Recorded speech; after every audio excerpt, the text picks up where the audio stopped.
नमस्कार मित्रों, मैं हूं डॉक्टर अभिषेक कुमार और आप देख रहे हैं तेजस न्यूज़ 167। इस समय हम हैं टोडी ग्राम पंचायत में।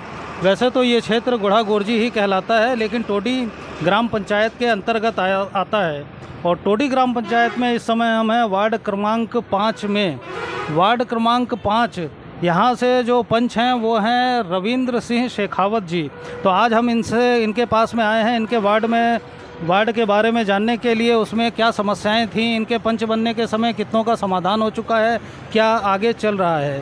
तो रविंद्र सिंह शेखावत वार्ड क्रमांक 5 के पंच हैं। आइए हम इनसे मिलते हैं और बात करते हैं। तो ये हैं रविंद्र सिंह शेखावत जी। नमस्कार सर। नमस्कार। और आप वार्ड क्रमांक 5 से हैं पंच? हाँ जी सर। तो ये इसका एरिया कहाँ से कहाँ तक लगता है? बोर्ड के चौराहे से लेकर अपना जीपीएस स्कूल तक लगता है। हाँ, इधर जीपीएस स्कूल की तरफ लगता है, इधर बोर्ड के चौराहे की तरफ लगता है। और आइए देखते हैं टोडी ग्राम पंचायत को। ये जो सड़क है ये झुंझुनू से उदयपुर वाटी जाने वाली सड़क है और ये वार्ड क्रमांक 5 के ही अंतर्गत आता है। ये है वार्ड क्रमांक 5, जहाँ से रविंद्र सिंह शेखावत यहाँ के प्रतिनिधि हैं, पंच हैं।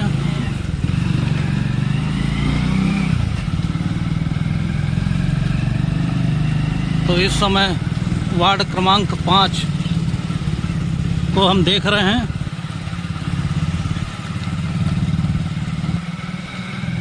और ये सड़क यहीं तक है।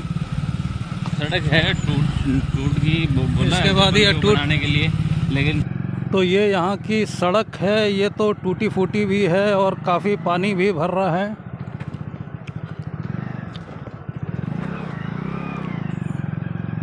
यहाँ तो लोगों को काफ़ी असुविधा होती होगी। हाँ, बहुत दिक्कत है चलने में। और सरपंच महोदय को बोला है बहुत बार, और वो कब तक क्या करवाएंगे पता नहीं। मैं ये एकता गेस्ट हाउस है ना? ये एकता गेस्ट हाउस है। अच्छा, ये सामने ये पानी की भराव की समस्या है, ये जल भराव की। ये यहाँ पर ये सड़क है ना? ये आम रास्ता है। इस पर सामने वालों को, वार्ड वासियों को बहुत दिक्कत होती है आने जाने में। और ये पानी की समस्या, इससे बीमारियां हो रही है, डेंगू मलेरिया जैसी। ये सारा कूड़ा कचरा भी जैसे यहाँ पर पड़ा हुआ है, तो इसको भी हटाने वगैरह की क्या व्यवस्था रहती है? सरपंच जी को बोला हुआ है, वो ध्यान देवें इस पे। और तो क्या है। तो ये एकता गेस्ट हाउस के सामने वाली सड़क है और ये दूसरी तरफ से इसका दृश्य है। ये पूरा जल भराव की स्थिति। आप इसी के बारे में कह रहे थे? हाँ जी सर, मैं इसी के बारे में बोल रहा था। ये पानी काफ़ी दिनों से भरा हुआ है और तो ये प्लास्टिक कचरा गंदगी। हाँ, ये भयंकर गंदगी हुई है। इससे मलेरिया डेंगू जैसी पता नहीं कैसी कैसी बीमारियां चल रही है। वो बच्चे घूमते रहते हैं यहाँ पर, और आने जाने में भी असुविधा हो रही है मोहल्ले वासियों को, वार्ड वासियों को। और इसका सरपंच महोदय को काफ़ी बार अवगत करवाया है मैंने। पशुओं को भी बहुत दिक्कत होगी, ये प्लास्टिक ये खाते होंगे और ये दुनिया। हाँ, पशुओं को भी दिक्कत है। इसके अंदर पानी पीते हैं, ये गंदा पानी पीते हैं और प्लास्टिक भी खा जाते हैं साथ में, उनको भी दिक्कत हुई थी। तो आप चाहते हैं कि इसका जल्द से जल्द समाधान हो? हाँ, मैं सरपंच महोदय से निवेदन करता हूँ कि जल्द से जल्द इसका समाधान करें और एक बार मोहल्ले में, वार्ड में ज़रूर आवें, देखें इसको क्या है क्या नहीं। हाँ, तो रविंद्र जी, पहले तो आप अपने बारे में, अपने परिवार के बारे में, अपने गांव के बारे में कुछ बताइए। देखो, मेरा जन्म स्थान यहीं का ही है। मेरा जन्म स्थान यहीं का ही है, टोडी से ही है। और सब यहीं के ही हैं। हमारे दादा परदादा मतलब पीढ़ियों से यहीं पर रहते आए हैं। अच्छा। हाँ।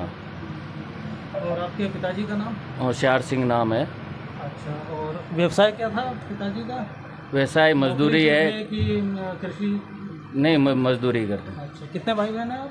5 है, 4 भाई हैं, 1 बहन। अच्छा। और आपकी ये एजुकेशन, शिक्षा कहाँ से हुई है? शिक्षा मेरी 10th क्लास तक तो हुई है नागौर से, और फिर 11th 12th यहाँ हुई है अपनी गुढ़ागोरजी में, और कॉलेज अपनी शाम कॉलेज से हुई है।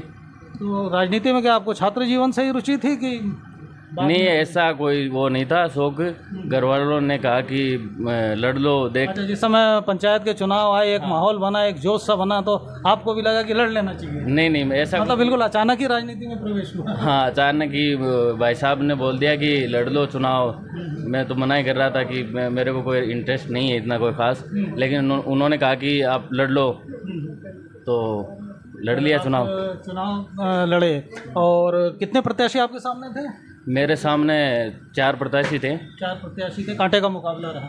नहीं, कोई कांटे का मुकाबला कुछ नहीं रहा, तरफा रहा? एक तरफा ही रहा। उनके किसी के 4 वोट। आपके परिवार की वजह से एक तरफा रहा कि आपकी लोकप्रियता की वजह से, कि युवाओं के जोश की वजह से? नहीं, ये मेरे परिवार की वजह से और भाइयों के प्यार की वजह से ऐसा एक तरफा माहौल रहा। वो जो सामने खड़े थे, जो उनके किसी के 4 वोट आए, किसी के 2 आए, उनके अपने घर के ही वोट आए हैं, हालांकि ये कह सकते हैं अपन। तो फिर आपने इसमें पंच का चुनाव लड़ने का निर्णय ले लिया। ये पंच के चुनाव के लिए योग्यता क्या होती है? उम्र कितनी रखी गई है? कितने उम्र का? उम्र मान लो आप एक बालिग 22 साल मान लो, 22 साल जिस व्यक्ति की उम्र है वो चुनाव लड़ सकता है। और फिर इसके बाद में इसकी चुनाव प्रक्रिया प्रत्यक्ष होती है? सीधा मतदान होता है पंच के लिए? हाँ, सीधा मतदान होता है। फॉर्म वगैरह फिल करना पड़ता है, उसमें जो जानकारी है वो देनी पड़ती है अपने बारे में, और उसके बाद में आप चुनाव लड़ सकते हैं। इसका मतदान कहाँ पर हुआ था? इसका मतदान अपने इसमें टोडी, उसमें ग्राम पंचायत है, ग्राम पंचायत टोडी में हुआ था।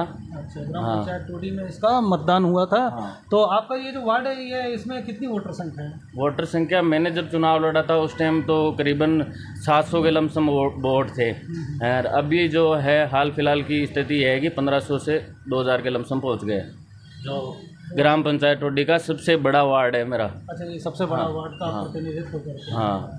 तो फिर जैसे चुनाव हो गया, रिजल्ट आ गया, आप चुनाव जीत गए, उसके बाद क्या शपथ ग्रहण वगैरह होता है? हाँ, शपथ ग्रहण होता है बाकायदा।